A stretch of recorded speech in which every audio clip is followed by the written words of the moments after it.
As much as I knew the path to coming back home, it wasn't clear as to how perfectly laid out it was going to be. I was like, I wish people could tell me what it really is like here. But then when you're here, even though Ghana has changed from what it was, it's still, I feel complete. So I don't know what it is. I think it's a country. Then I started to grow and understand that no, this is a different way of, everywhere you go is different, culture-wise, so you need to learn how to adjust, and I had to learn. You know, and sometimes when you hear their stories, you're like, I could have told him that wouldn't work. Those are the voices of returnees from the diaspora. Returnees to where, you may ask? Returnees to a country which is set to be Africa's fastest growing economy in 2018. Fancy leaving the diaspora? Want to return or relocate? This country's beauty alone could have you signed up immediately.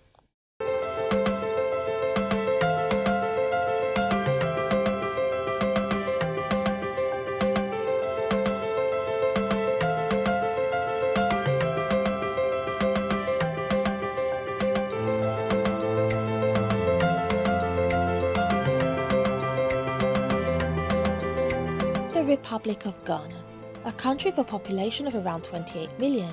It has a stunning Atlantic coastline found along the Gulf of Guinea, sharing borders with Togo, Côte d'Ivoire and Burkina Faso. Often referred to as the Island of Peace, it's considered one of the most stable countries in West Africa. So we've just arrived at Kutika Airport. It's not as manic as I expected it to be, but by God, isn't it great to be on Ghanaian soil? I'm going to go and look for a taxi.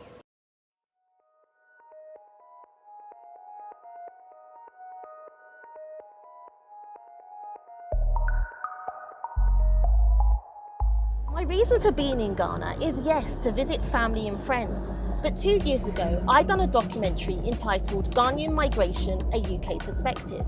And in this documentary, I explored Ghanaians who had left Ghana for a life in Britain. But now that I'm in Ghana, I cannot help but to investigate the reverse.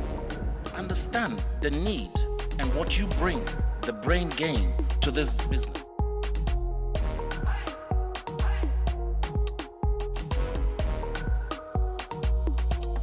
Ask not what your country can do for you, ask what you can do for your country. This JF Kennedy quote was one of the closing remarks heard at the Ghana Homecoming Summit in the summer of 2017.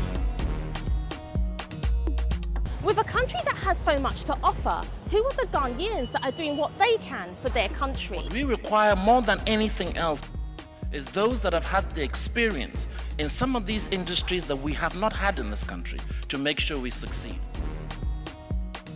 All the politicians and government officials can use encouraging, inspiring words to speak to you and I about returning home. But there really is nothing like hearing the experiences from those who have actually made that leap. Tomorrow, my quest begins to hear from those individuals who will not only share some light on what their lives were like in the countries they have left, but more importantly, what their lives have become now having returned home to beloved Ghana.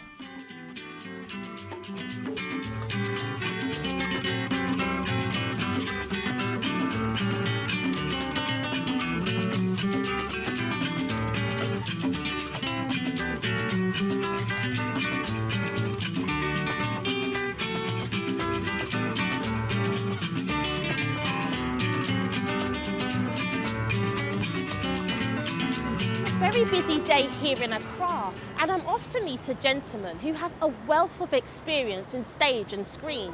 I'm heading towards Tisano to meet with Kwaku Boateng, who relocated to Ghana just under 10 years ago. Kwaku, thank you for speaking with me. What were you actually doing in the UK before you left for Ghana? I'm an actor, professional actor. I trained at RADA in 2000 to 2003. And then as soon as I finished that, I got some acting jobs in some films, TV, and a lot of theatre. I was also teaching at Identity Drama School after I left rather. Femi Ogun's, yeah, and Identity is very successful now. I actually taught John Boyega. Okay. Yeah, who's the Star Wars guy, and I taught Malachi Kirby, who's the Kunta Kinte in Roots.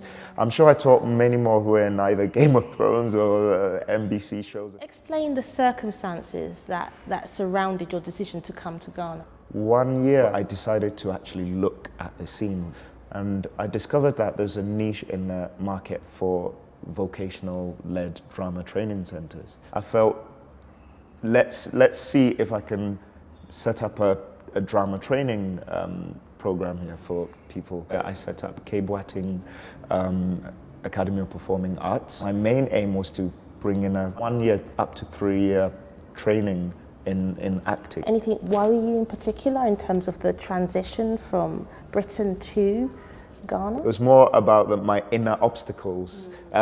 What am I? Am I ready? Am I going to be able to handle all of this? This is a new terrain that I don't know. I really felt it's something that I needed to do. I started in a very small place near where I live in Sakumono, in Tema. I started the classes, advertised, and it was very slow. Very slow. We had about 3 people at the start, and it just built up from there. You're a trained actor, that's all you knew, you're waiting for the phone, and phone calls were coming and you were getting work, and then you came down over and you saw the possibilities. And I think that's very interesting. Would you say Ghana makes you think about the possibilities in a way that maybe Britain doesn't? Definitely. From my experience, the first month I got here, I felt, wow, okay, I can actually be in charge of something that is going to nurture a whole generation of actors. I was doing creative things that I thought I'd never be able to do. I cast for Beast of No Nation. Amma K. Ababrise called me and said, hey, there's this big project coming into town, and they're asking me, is there anyone that can take care of this in terms of casting? And she said, I can only think of you. I was like, oh, okay, great, thank you. And I forgot about it. And I was like, 2 months go past, and I'm like, was she just saying that? Is this gonna happen? And then all of a sudden I get a call from the 2 producers of the film, the Ghana producers of the film, Tony Tago and Danny Damar. And they were like, hey, Amos introduced us, says that you're very good, we want you to cast for this film. So Kerry flew in with 2 producers from America. I met them, went through the script, and they just told me what they wanted. And I had to go out there and do this. So right now, I'm like, wow, okay, I'm casting now. So I would never get that possibility not never, but be the very slight chances of getting that in the UK. And I did out there, and we went out there and we found Abraham Atta in Ashaiman cluster of schools. We auditioned him a few times and sent the tapes to Kerry, and Kerry thought it was fantastic. So I was like, wow, okay, I'm casting. And then it sort of led into producing. So I directed my own theatre play at the African Theatre Association annual conference, which was held here in 2014. So you went from actor to opening up a school to casting director. Yeah. Now you're a theatre director. Yeah. Yeah, and so I watched the play and I was like, you know what? I like this. This is great. It's like, you can do it. What advice would you give anyone that is in the diaspora and wants to actually come to Ghana? Do your due diligence. Do your due diligence, not just in the area of expertise that you know and what you come to work on, but do a recce of the terrain where you're going to be. Do a year, if you can, 6 months, and see if this is what, We used to come on holidays here every year for years since we were 8 or 9. And it was nice because we're coming, you're treated, and oh wow, Ghana's nice, oh wow, and then we're back to England. And then you come back, oh wow. But living here is and working here is a totally different ballgame. And I wouldn't like to glamorize anything. I would like to say it as it is, so people do know. Because I know when I moved here, I was like, I wish people could tell me what it really is like here. When you're informed, you can make informed decisions. Look into the area of expertise you're going into. Look into the community you're with, and really examine yourself and see if you really have the passion for what you want to do. Because at the end of the day, if you don't have the passion for what you want to do, you're not going to be able to leap over the obstacles that are going to come. And I won't lie, you will have huge obstacles here to overcome. The biggest thing Ghana's taught me is patience.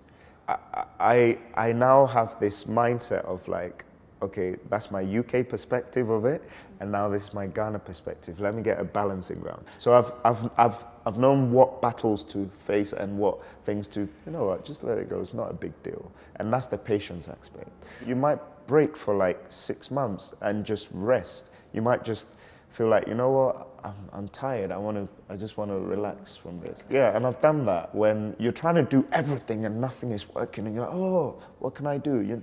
And you know, my instinct was like, everything's telling me, just rest, allow it to happen. So I've known what battles to face and what things to, you know what, just let it go. It's not a big deal, and that's the patience aspect. And try and connect with people that are already here. Try and get a good group of people who are from the diaspora already. If I had done that the first year I was here, I would have, I reckon, 50%, if not more, of things that I had done, I would not have chosen those paths. I would have been informed about that and made an informed choice. But don't be too shocked with, you know, everything. You have to be strategic about all of it and just plan it out. Creative arts to the financial. The next individual I'm to meet has over a decade experience in private equity, investment banking and corporate strategy. I'm about to meet with an American Ghanaian returnee.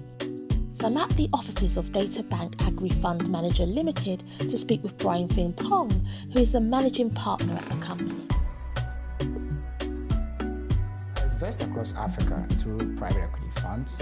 We raise captive closed-end funds, and then we allocate the resources to business. So far, we've invested in 8 countries across Africa, and we're looking at even investing in more countries across Africa. I was born and raised in Ghana. I went through primary school, high school in Ghana. When I finished Achimota O-levels, a new school opened up called HEIC SOS International School in Tema. And I think HEIC was the first IB school in West Africa. I got into the program, and after completing the IB, a lot of the suggestion was to apply to schools in the UK, since it was a European program, or the US. Age 17, I packed up my stuff and left when I got admitted to Howard University. There were all these corporate institutions that came up to recruit for internships, so that created a big exposure to me. So second year in college, I found myself interning on Wall Street, and that's what brought up the enthusiasm and interest to further pursue a career in investment banking. So you were working in Wall Street, and where did you go from there? I did an internship with JP Morgan, came back to school, finished up, went to work for Salomon Smith Barney. It became Citigroup when I was recruited there. After September 11th, I came back to Washington, D.C. to work for a company called Freddie Mac. We worked in the office of the CFO, sort of helping to restate the financials. We did, testimonies at Congress and co. And so it was from there that my Wall Street experience and Freddie Mac were a strong inspiration for me to go back to business school and then probably start thinking about coming to Ghana to sort of bring back the experience that I've garnered to do something meaningful back home. Did you always know that home is where you wanted to come back to? I thought there was a 50% chance of me coming back because my cousin and I always sort of reflect. And when I got to the US, she asked me this question, same question, Dad. So what is your plan, Brian? And I said, well, I want to come and pick up as much education and experience as possible, and then use that education to sort of go back and develop something meaningful in Ghana. As much as I knew the path to coming back home, it wasn't clear as to how perfectly laid out it was going to be. After business school, I went to work for a company that invested in Africa. And so that was, first of all, part of the conscientious decision that I took, because I got private equity offers to go to New York, but then I was so passionate about investing, applying the knowledge that I picked up to Africa and using that as part of the transition strategy to come back home. I mean, how to spend time making friends with companies in private equity that focused on emerging markets or Africa as a destination. And it took quite a bit because at that time, 2008, there weren't that many funds that invested in Africa. I ended up with this firm in Washington, D.C. that allowed 30 to 40% travel to the continent. And so talking about conscientious, that was a decision that I deliberately made, that okay, this will give me the opportunity to see the progress back on the continent and then to plan how I want to resettle back to Africa. And then the second step was budgeting and lifestyle, because the cost of living is different from the cost of living in USA. But at the same time, if you want to maintain a certain lifestyle, eat packaged food versus, shop on the markets, you want to live in a good apartment versus live in a certain area, it requires a certain amount of budgeting. In the US, rent is month to month, but then in Ghana, sometimes you have to pay a year or 2 years advance.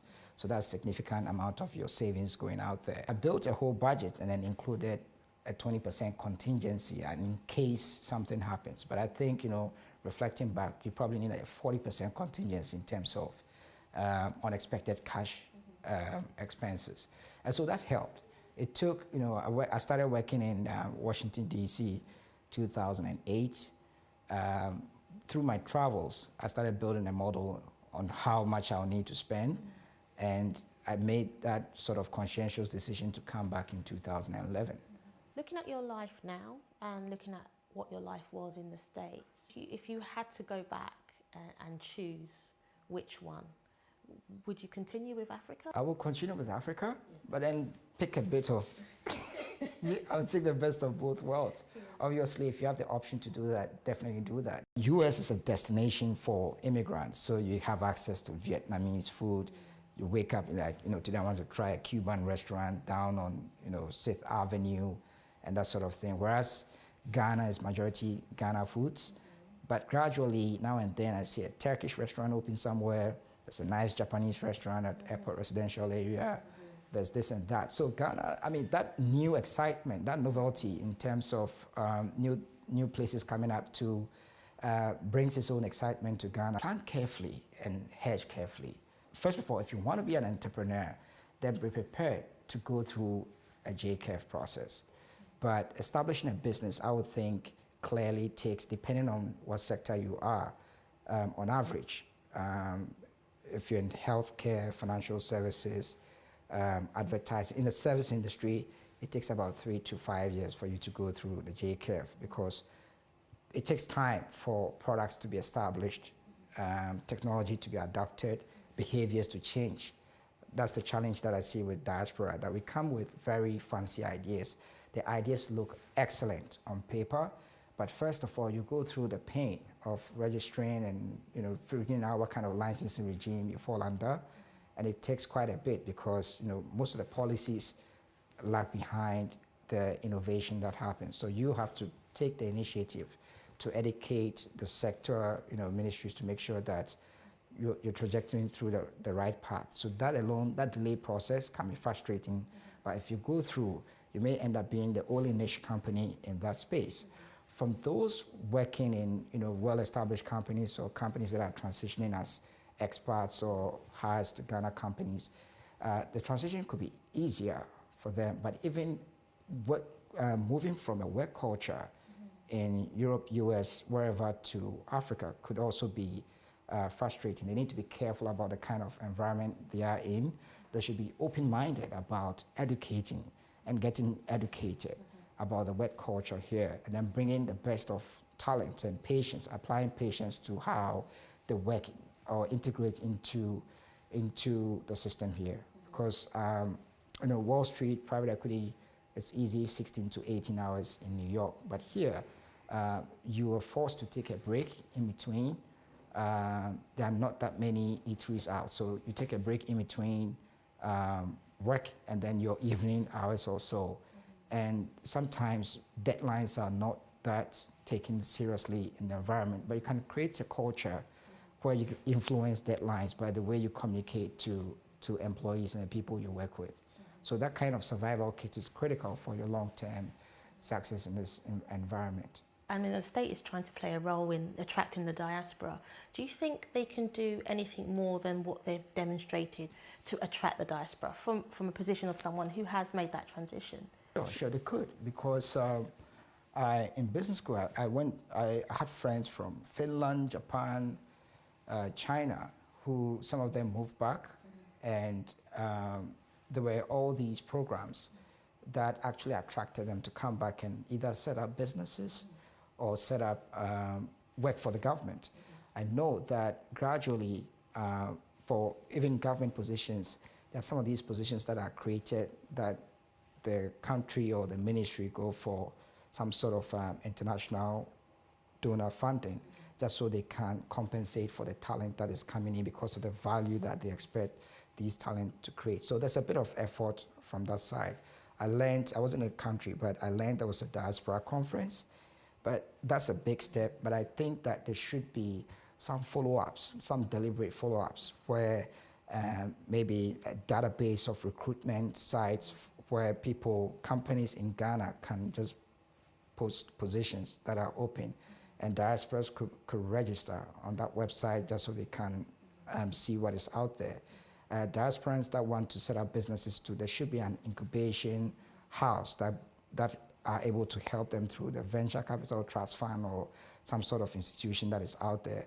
I think there's a lot of support, but then there's quite a number of information asymmetry that happens between those who want to relocate back to Ghana and the institutions that are available to help them. But if we're able to synchronize that better, we will be able to attract way more diasporans, because I travel a lot, and wherever I go, Ghanaians want to come back. Even foreigners want to come and experience Ghana. How much more Ghanaians who were born and raised there or were of Ghana parents that want to come back. So we need to sort of deliberately, I think there's room for improvement, and that room has to start with government agencies deliberately encouraging entrepreneurs to come back. The oil industry, for example, oil discovery happened because a Ghanaian was encouraged to relocate, and they discovered oil in large commercial quantities in Ghana. My morning has been eventful, listening to Kwaku, who left Britain, and Brian, who left the States for Ghana. It's now late afternoon, and as I take time to see around Accra, seeing Makala Market, Jamestown, and Kwame Nkrumah Mausoleum, I reflect on both their experiences.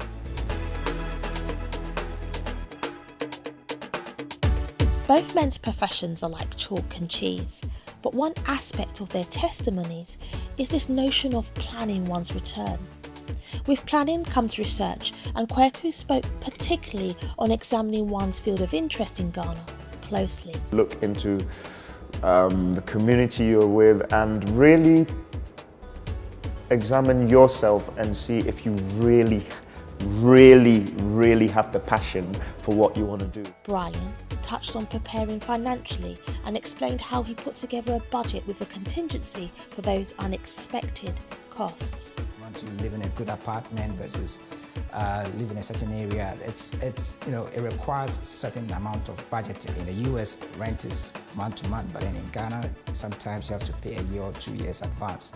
So that's a significant amount of your savings going out there. It's worth pointing out that upfront expenses that is often expected by some landlords in Ghana shifts into illegal territory when what is being demanded goes beyond 6 months advancement of rent. When renting in Ghana, it's worth familiarising oneself with the Rent Act 1963.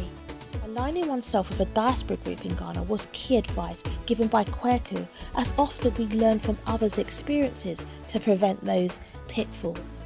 Try and connect with people that are already here. Try and get a good group of people who are from the diaspora already. Do you relate to Brian? Are you living in the diaspora and know that your stay there is temporary as you have this urge to return? I thought there was a 50% chance of me coming back because my cousin and I always sort of reflect.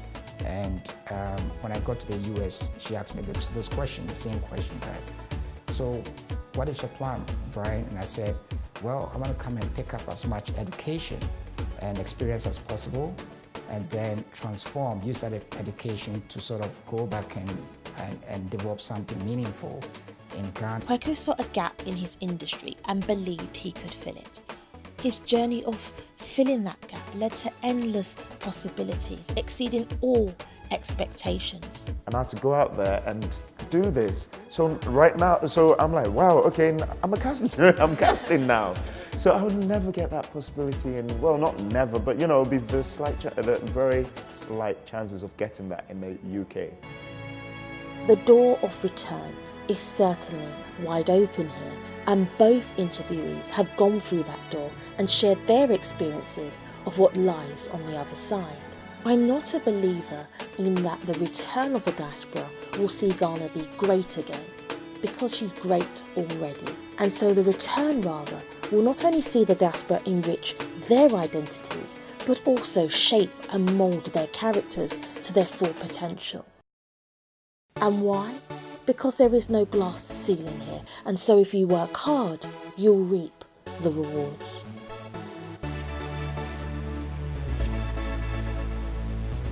As I leave this open space, which has been dedicated to one of Ghana's most influential leaders, I think about the dichotomy of this conversation, the desire to return and the reality of actually returning to Ghana. My interviewees so far have been great examples of the reality, expressing their truth, relatable to those in the diaspora. What different elements to the reverse migration conversation will transpire tomorrow, I wonder, as I meet with yet another two returnees.